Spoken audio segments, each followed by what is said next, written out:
Assalamualaikum warahmatullahi wabarakatuh. Saya Hera. Saya di sini ingin bicara tentang kebenaran berita yang beredar di luaran sana yang harus diluruskan. Lilit hutang pinjol, slot sampai ratusan juta. Lagi isu pesugihan.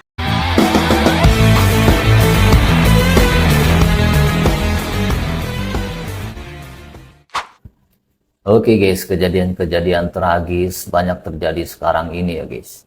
Bahkan selang seminggu ini sudah terjadi 3 kali pembunuhan yang sangat kejam guys. Aduh. Ada apa dengan negeriku ini guys? Aduh. Dan kali ini kita akan bahas kejadian yang di Ciamis, Jawa Barat ya.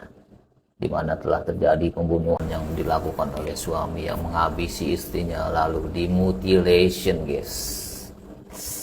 Gila, miris ya. Dan daging dari hasil mutilasi itu dijajakan atau dijual ke tetangganya guys. Kacau banget. Gile. Kita lihat beritanya guys. Saudara, polisi terus menyelidiki kasus pembunuhan dan mutilasi suami terhadap istri di Ciamis, Jawa Barat. Faktor ekonomi diduga menjadi pemicu pelaku membunuh istrinya. Faktor ekonomi. Pelaku mutilasi. Untuk mengungkap kasus ini, polisi sudah 2 kali memeriksa pelaku. Namun kondisi psikologi pelaku masih labil, sehingga tak bisa dimintai keterangan secara utuh. Polisi juga telah memeriksa 7 saksi, diantaranya 2 anaknya, tetangga, hingga bos atau teman bisnis pelaku. Dari keterangan anaknya, pelaku mengalami depresi berat karena dililit utang ke bank dan ke perorangan. Dililit hutang ke bank. Nah, memang banyak simpang siur penyebab kejadian ini ya guys ya. Ada yang bilang sebab karena judi online, ada yang bilang hutang piutang, bahkan ada yang bilang tentang pesugihan. Ini ada juga salah satu berita tentang kejadian tersebut guys yang patut kita baca ya guys. Coba kita baca guys. Dari jabarexpress.com.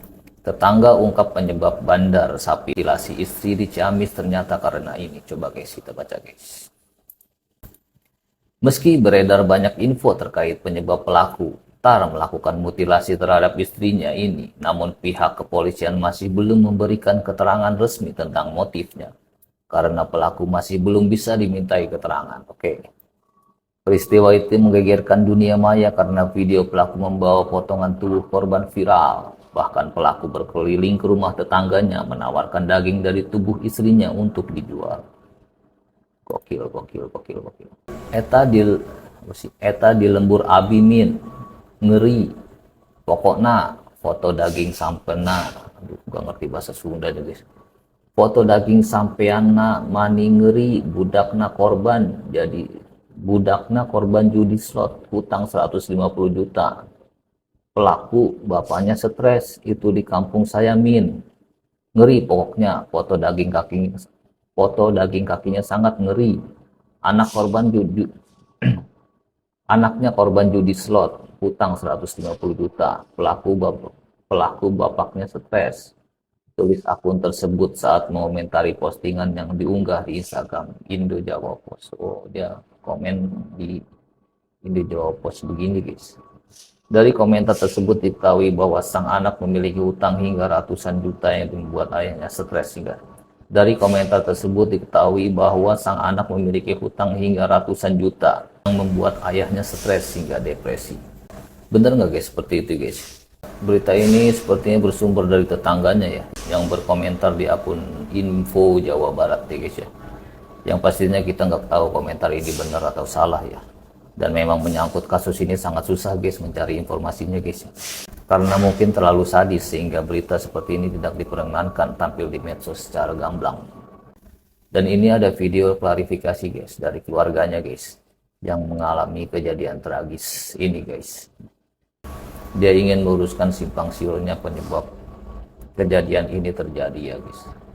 Kita simak videonya guys. Assalamualaikum warahmatullahi wabarakatuh. Saya Hera. Di sini saya sebagai keluarga Wa Acum, saya keponakannya. Saya di sini ingin bicara tentang kebenaran berita yang beredar di luaran sana yang harus diluruskan.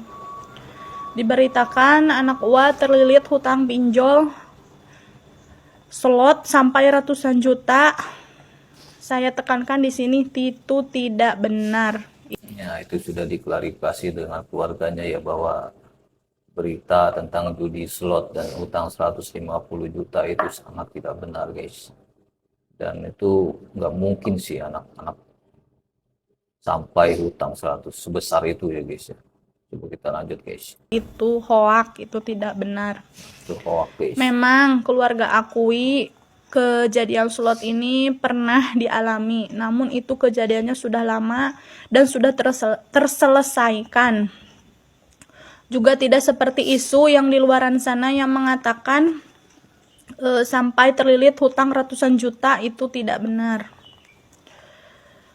Terus ada lagi isu suami istri cekcok karena anaknya itu ngebela anaknya yang pinjol, itu juga tidak benar. Karena menurut saya, emang saya kan sering jenguk gitu ke sana. Tidak, itu tidak benar. Mereka itu harmonis, biasa-biasa aja gitu. Terus ada lagi isu pesugihan. Saya rasa juga itu tidak benar. Karena Ua orangnya rajin beribadah ya. Yang saya tahu ini Ua depresi itu sakit. Saya ceritakan di sini, Ua saya dalam keadaan sakit dan oleh keluarga dalam upaya pengobatan. Perubahan perilaku Ua sudah terlihat sebelum puasa kemarin. Jadi sering melamun, sering kadang bicara sendiri, kadang menepak-nepak keningnya gitu. Saya sudah jelaskan di unggahan saya sebelumnya, bisa dicek saja. Namun akhir-akhir ini memang perilaku Ua itu ada perubahan yang mencolok gitu. Kemarin pada hari Rabu kemarin ya, siangnya itu biasa masih bisnis ya, masih bisnis jual beli kambing. Malahan sambil ngeliat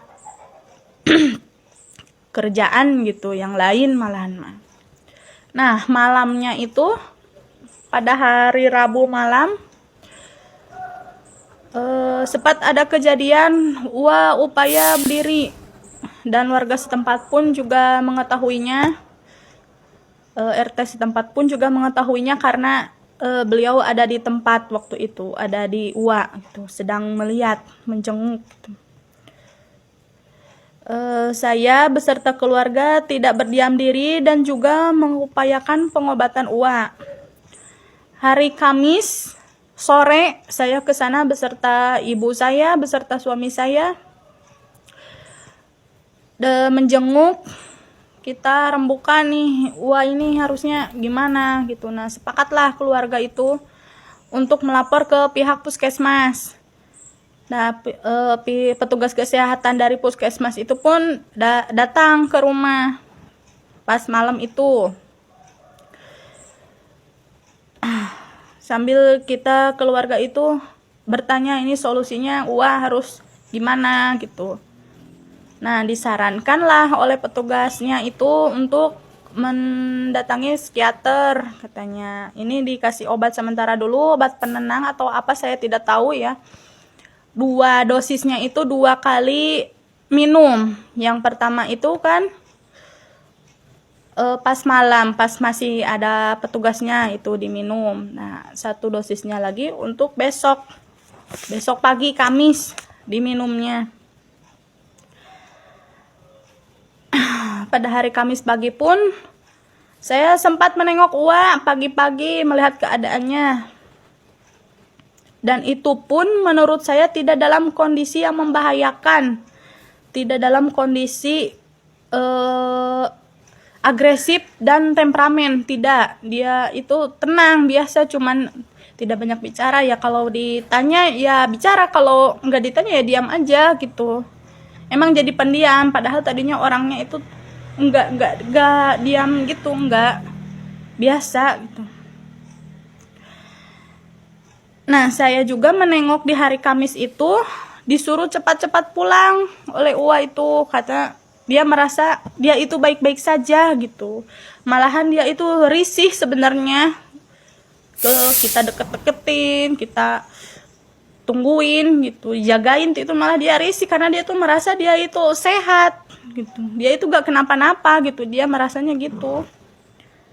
Nah, pada hari Kamis itu saya beserta Teh Lilis itu kan disuruh pulang nih sama Uwa.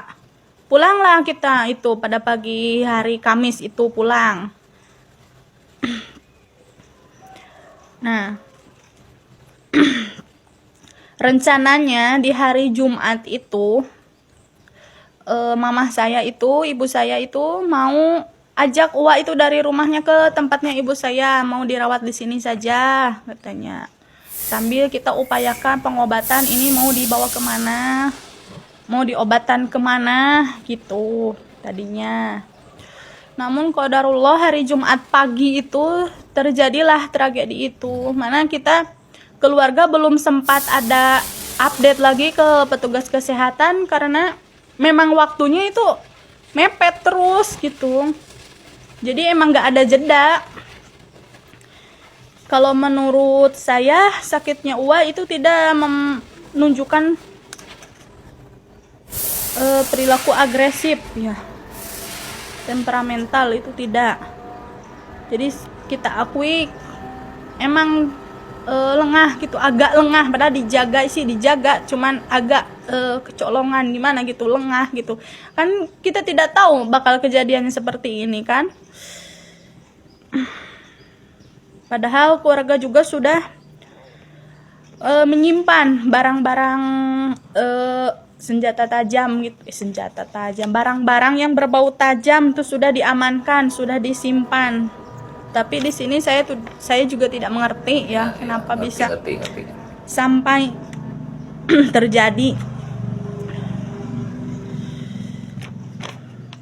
Oleh karena itu, saya mohon agar tidak terjadi lagi kesimpang siuran berita ini. Saya juga meminta maaf atas nama keluarga Uwa Tarsum karena kami juga menyayangkan hal ini terjadi. Saya mohon dengan sangat berhubung menjaga perasaan keluarga yang ditinggalkan, perasaan anaknya ya, terutama yang kecilnya juga, agar berita ini bisa pokoknya secara bijak lah, ditanggapi secara bijak gitu. Ya memang salah, saya tidak membenarkan kejadian ini, tapi kan kita juga tidak menginginkan hal ini terjadi. Itu saja yang dapat saya sampaikan. Saya memohon maaf atas sebelumnya. Assalamualaikum warahmatullahi wabarakatuh. Waalaikumsalam warahmatullahi wabarakatuh. Itulah guys, klarifikasi kejadian yang terjadi ya guys di Ciamis, Jawa Barat ini guys. Sepertinya berita simpang siur yang terjadi, yang dilihat selama ini, yang beredar selama ini tentang judi online lah, utang 150 juta lah, banyak sekali ya dibilang ya. Dan pesugihan lah, masalah keluarga lah, terbantahkan ya. Yang pasti setelah keluarganya konfirmasi tentang kejadian ini, ya pasti kita percayalah dengan keluarganya ya, dibanding berita-berita yang beredar selama ini ya. Jadi harus kita tanggapi secara bijak kejadian seperti ini guys. Dan kita doakan saja semoga keluarganya ya diberi kekuatan menghadapi cobaan ini ya guys, terutama anaknya ya. Kasihan sekali guys, kejadian tragis yang menimpa keluarganya ya. Kita doakan saja guys, semoga kejadian ini bisa cepat berlalu. Oke guys, gitu aja videonya guys. Assalamualaikum warahmatullahi wabarakatuh.